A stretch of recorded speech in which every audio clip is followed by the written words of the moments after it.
100% കോട്ടണിൽ വരുന്ന embroidery fabrics ആണ് ഇപ്പോൾ ഡിസ്പ്ലേയിലുള്ളത്. അത് ബേസ് വന്നിരിക്കുന്നത് നമ്മളുടെ വൈറ്റ് തന്നെയാണ്. നല്ല സോഫ്റ്റ് കോട്ടൺ ആട്ടോ. ഇപ്പം നമുക്കൊരു പലാസോ ആയിട്ടാണെങ്കിലും കോട്ട്സെറ്റായിട്ട് ചെയ്യാനായിട്ട് നല്ല പീസാണ്. അതുപോലെ പിള്ളേർക്ക് എ ലൈൻ ഡ്രസ്സ്, ഇത് ആക്ച്വലി റിപ്പീറ്റ് ഓർഡർ ആണ്. ഇതിൻ്റെ വേറൊരു ഡിസൈൻ ആയിരുന്നു നമുക്ക് ആദ്യം വന്നത്, പക്ഷെ നല്ല ഡിമാൻഡായിരുന്നു.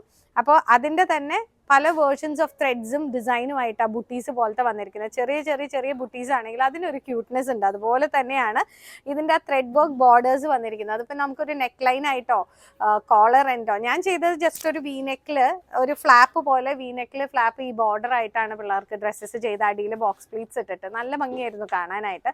ഒരു കോട്ട് സെറ്റ് ആയിട്ട് ചെയ്യണമെങ്കിലും നല്ല ഭംഗിയായിരിക്കും. ഈ ബോർഡേഴ്സ് സെൻറ്ററിൽ കൂടെ കൊടുത്തിട്ട് ബോട്ടത്തിൻ്റെ അടിയിലും കൂടെ വന്നു കഴിഞ്ഞാൽ നല്ല ഭംഗിയായിരിക്കും കാണാനായിട്ട്. റേഞ്ച് വരുന്നത് ഒരു 480 ആണ്. ഇത് കണ്ടത് ഇതിപ്പോൾ മൾട്ടി കളേർഡ് ആണ്. എല്ലാ കളേഴ്സ് ഓഫ് ത്രെഡ്സ് വേണം എന്ന് ആഗ്രഹമുള്ളവർക്ക് മൾട്ടി കളേർഡ്, മസ്റ്റേർഡ്, ബ്ലൂവിൻ്റെ ഷെയ്ഡ്സ്, പീകോക്ക് ബ്ലൂവിൻ്റെ ഷെയ്ഡ്സ്, ഗ്രീൻ്റെ ഷെയ്ഡ്സ്, ഏത് വേണോ എല്ലാം അവൈലബിൾ ആണ്. അപ്പോൾ ഇഷ്ടപ്പെട്ടിട്ടുള്ളവർ ജസ്റ്റ് സ്ക്രീൻഷോട്ട് എടുത്ത് താഴെ കാണിച്ചിരിക്കുന്ന നമ്പറിൽ ഷെയർ ചെയ്യുക. താങ്ക്